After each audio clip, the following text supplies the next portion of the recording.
Good evening, ladies and gentlemen. My name is Alan Butler. I'm librarian with Wexford Town Library.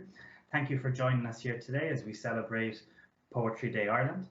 I am delighted to be joined by award-winning poet A.M. Cousins, particularly after the launch of the recent collection of poetry REDRESS, which is published by Revival. Anne has a stellar record in the last few years with poetry. In 2019, Anne won the Fish Poetry Prize for her poem Not My Michael Furey, on top of receiving highly recommendations from the Patrick Kavanagh Poetry Competition in 2015, 16 and 2019. So quite a stellar track record to date, Anne. And what I find fascinating is doing some homework on you, that poetry wasn't your first literary love. It was something that you came into at your time of your creative writing masters in UCD. Is that correct? It is, yes. You've done your homework, which is always good. Good in a fella. Yeah, I went to do the creative writing course in UCD in 2012, and I'm a big fan of short story writers like Alice Munro, Mary Lavin, and I just wanted to write a good short story. And when I went to UCD, part of the course was that you had to audit the poetry lectures. So I was kind of happy enough to sit in, and then I discovered that actually you had to write a poem every week. And I found this quite distressing. I kind of couldn't get going because I thought that poetry was that you'd have to have training in it. And actually the first thing we did was quite interesting because Paul Perry was teaching the class and he got us to translate a poem from another language. So I did that one. Probably some people remember it. It was on Leaving Cert years ago, or Junior Cert, called Suv Millish. And it's about a parent seeing the smears of jam on the handle of the door and realising that in years to come that he would give anything to get back the days when that's all the child did was leave a little mark on the door. So I translated that, and it took a while, and it was the first poem that I wrote was REDRESS. That's what the collection is called after. And I was surprised the day I wrote it because I was struggling at home. We had been given an academic essay to read called In Praise of Shadows, and it was by, I think, a Japanese writer called Junichiro Tanizaki. And it was all about the contrast between light and dark. And one of the things he enjoyed doing was sitting in his outside bathroom and listening to a mosquito in his ear. And at the same time, onto the television came Enda Kenny, and he was apologising to the women who had been held in Magdalene laundries. And I suddenly, I just felt very, very angry. It was a kind of very cold anger. And I thought, well, in this country, what we need are less shadows and more light. And the poem wrote itself. So that was my first one. The second poem I wrote then was written again in anger. I don't think I'm a terribly angry person, but it seemed to kind of get something going. And it was when Garda Adrian Donoghue was shot and left to die on the tarmac up in Lordship Credit Union. And I wrote one about him. Then I finished up in UCD. I did my thesis in short stories. I did write the short stories. But I continued to write and never really thought of putting a collection together until I met Margaret Galvin one day, and she just said to me, kind of, why don't you put them all together? And then a few things happened then at the right time. I got mentoring from Wexford County Council with Grace Wells. I got mentoring again with Grace a couple of years later from Words Ireland, and the collection began to come together, and Grace kind of guided me and got me to fill in. I didn't know, you see, that a collection of poetry would have a narrative arc. I just thought you just kind of write your poems and put them all in, and she was saying, but you haven't written some about this, this and this. And then last year lockdown came, and it was kind of the perfect time to focus on getting it together, editing the whole thing, and then the really hard part, sending it out to publishers and getting back the rejections until Dominic Taylor appeared on the horizon. Dominic from Revival, and he took it and he published it, and there it is. So I can actually say I'm a writer, you know, instead of I want to be a writer. So that's the story of putting it together. Okay, fantastic. Yeah. And I suppose were you a reader of poetry before you pursued the creative writing, or not really. Short no. I did. I always had this notion that it was a very specialised subject, and I love stories. I love short stories and novels, and that was what I've read. I read a lot until I started to write. Since I started to write, I've read less because I don't have as much time. But what did you ask me about? I've lost the thread now about. Just if you were reading poetry. Oh yeah, yes. I was going to say I had a big opportunity to find out more about poetry when I was quite young, because I trained as a primary school teacher in Kerrysford in the 1970s, and Seamus Heaney was our poetry teacher, and I'm afraid I was a bit of a Philistine. I sat in his classes. I did not put too much pass on any words that fell from the great man's lips, but he was very nice. I possibly didn't learn an awful lot from him at the time, but I think I met him years later. I went to say hello to him a few years ago, the year before he died. And he talked about the Kerrysford women. He said they were great women. So felt I had some kind of a little blessing from Mr. Heaney. Right, that's fascinating, yeah. And do you find then that I know you said you're reading less now when you're writing. Yes. Do you find since you've started writing poetry yourself, that your relationship with other poets or reading poetry has changed then in the last few years? Yeah, I seek them out now, and I'm finding people that I never knew existed, like Sharon Olds, and I'm trying to think of the names now because they won't come to me, but the person that I developed a huge girl crush on in the last couple of years was Yvonne Boland, and I got to meet her the year before she died. It was somebody that I really wanted to meet, and I've come to absolutely love her poetry. She is, at the moment, she's my favourite poet. Yeah. And I guess something else that I'm personally curious about is does your background from say a writing of prose, do you think that has influenced you as a poet? The fact that you come from a strictly poetry background. Yeah, I think it has, in that I like stories. I like to tell stories. I'm not really great at writing a poem about describing stuff and about how beautiful nature is. I admire that kind of poetry, but I can't really do it.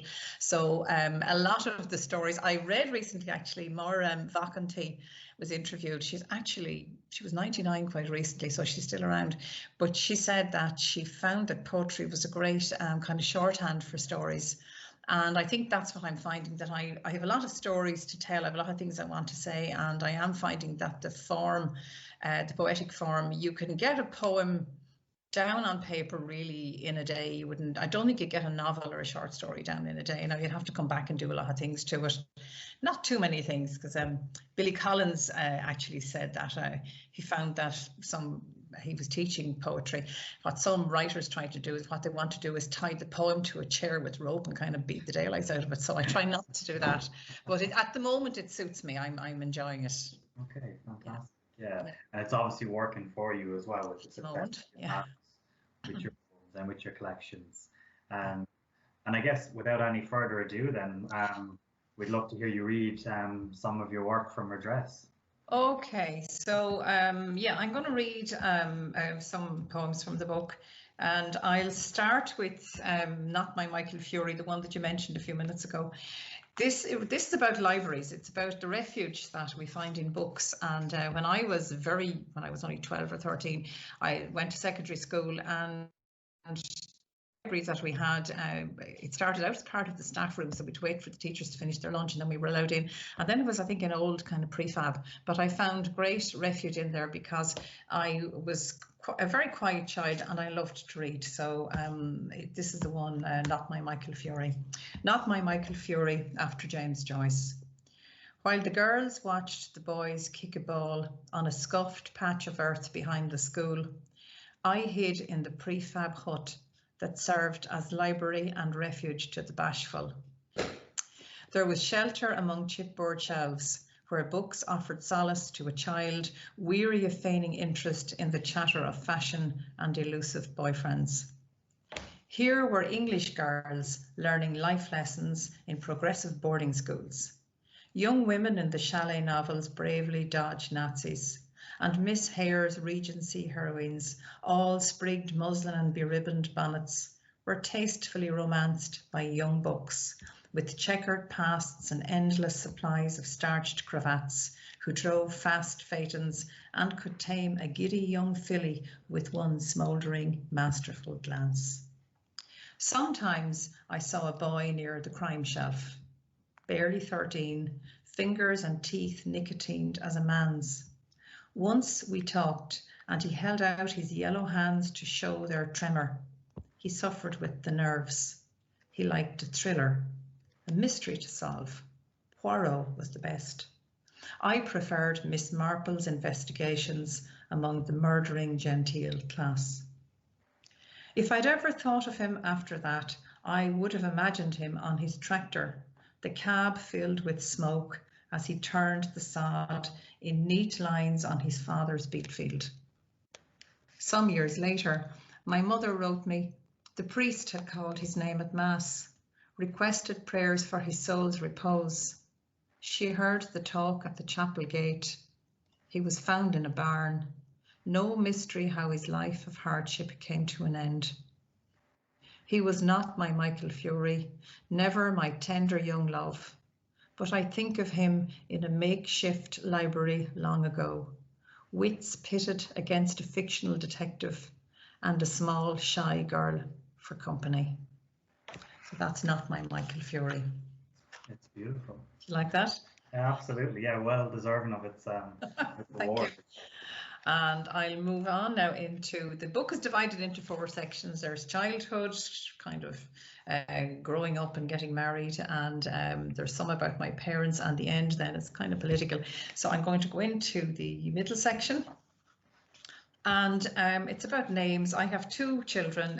One of our daughters is homegrown. The other daughter came into our family by adoption.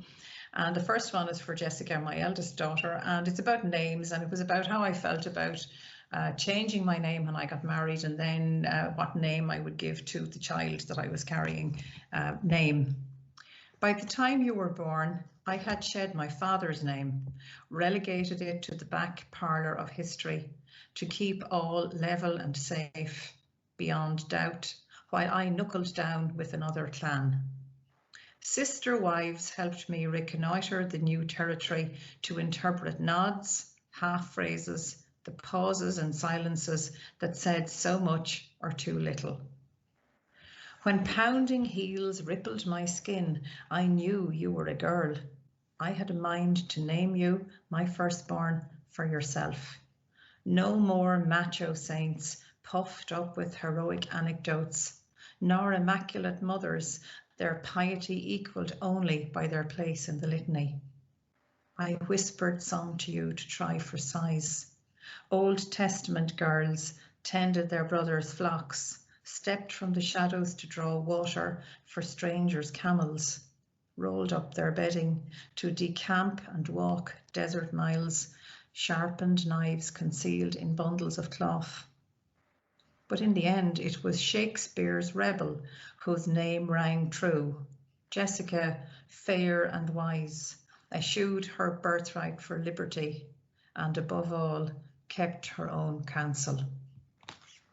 And that's that one. Now, I have noticed that there's the voice of an adoptive parent is very rarely heard. And I wrote this one. It deals with the feelings of the parent who is rearing a child that they have not given birth to. It's called Phantom. Phantom, the time we brought you home, that first night when you woke in the small hours and refused the teat of your brand new bottle, clamping your mouth shut only to open it to wail inconsolably. I was sorely tempted to hold you to my breast, but feared you would pull away and search the shadows for a glimpse of her ghost. The next night was little better. The crying woke the house, and we moved from room to room. I rocked and sang and kissed, cajoled, then wept along with you. I thought you might have sensed that 100 miles away, a young woman in a single bed, in a single room, breasts bound, her bleeding staunched, nursed her phantom child. So those are the two for my children. That one in particularly stands out for me. That stayed with me when I was reading your work afterwards as well. Yeah, very moving. Okay. Now, While I'm on the subject of children, I'll continue on. This one is called Baby Clothes. And I did feel when we adopted our second daughter, I felt that there would be some excitement ahead for us in the future. And I was right, because one night there was a knock on the door, one evening there was a knock on the door, and her birth mother had come unexpectedly to visit. But as I said, I had been expecting it for years, so I had the little bundle of clothes ready for her. Baby clothes. The first time I undressed the child, the stump of the cord withered and dropped into my hand, and the clothes she was delivered in, the tiny vest with cream satin ribbons, the pink baby grow with a rabbit motif. I swaddled them in the candlewick wrap, tucked them in a box to be stowed away, ready for the day you would come to claim her. So on that raw March night, when you hammered on our door, as if your very life depended on it, I was not surprised that my daughter's eyes looked at me from your tear-swollen face. She heard the commotion and tore downstairs. My daughter, your baby. I watched as you faced each other before she took fright and fled. All I could do was offer you the bundle I had kept safe for 19 years. You pressed her baby clothes to your face, and I held you there on our hearth as torrents of grief flooded our house. And we'll move along. I seem to write a lot about clothes. Another one about, this is a villanelle. I had to go with writing some poems in particular forms. And this is about the coat that I used to put on in the middle of the night when I had to go down to the stores to bring home a certain young lady.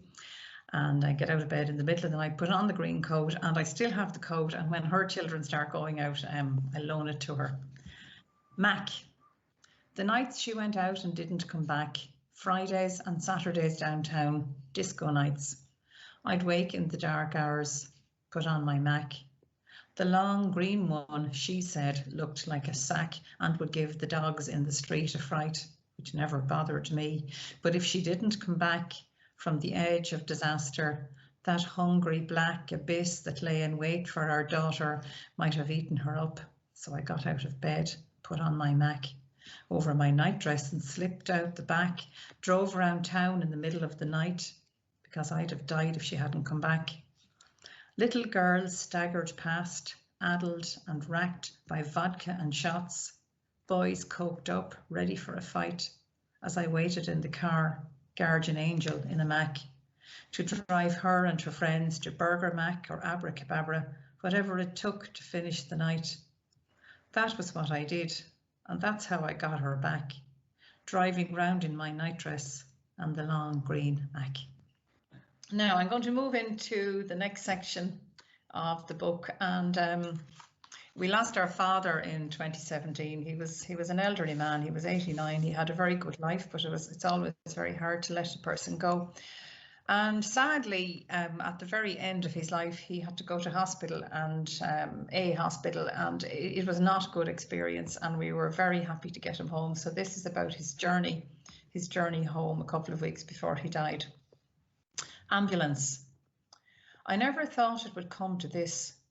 You in a hospital bed, fast asleep on a bedpan, your penance for calling the nurse too many times, and us ducking and diving, hiding in shadows to watch while you slept, wiping your face when you wept. We smuggled in sweet contraband to spoon feed our darling man, dishes of semolina, creamy and sweet, stewed apples with magical properties. And that last journey homewards in November, a rough ride on the car ferry to Ballyhack, the painful climb to Arthurstown, your stretcher bed rattling along the new line from the mountain of Forth to the old barony of Bargy, past the crosses in the Skioch, the cemetery gates with their fresh white paint, down the road to Ballask, and the welcome crackle of tyres on your neat gravelled yard. You saw none of this, only the insides of your eyelids, the ambulance ceiling, and my brother's gentle face. They wheeled your stretcher in, shut the front door behind you. I'll read one about my mother-in-law. My mother-in-law was a midwife. She died a few years ago. Her name was Margaret, so this is about Margaret. Midwife. Her old box camera in its canvas case, half a mother of pearl rosary, and a butterfly brooch, its tiny beads rattling in a super queen plastic bag that came your way when your mother died. Also, in a maroon cardboard box, the midwife's stopwatch, chain intact, hands missing since England went to war and she came home to marry. Our daughter clutched the watch in her labour, imagined your mother timing her pains, breathing with her. She swears she heard her laugh and bless the wee fellow when he was born. So that was from my mother-in-law, Margaret. And finally, I'll finish with the one that the book is called after. So this is Redress, and this was the first poem that I wrote and that I had published. Redress, after In Praise of Shadows by Junichiro Tanizaki. Give us this day your problems. Allow us to torment ourselves about shadow and beauty and good taste. And we'll swap all that we've got for 1 hour in the life of a tortured artiste who wants to sit in a fancy lav and listen to a mosquito.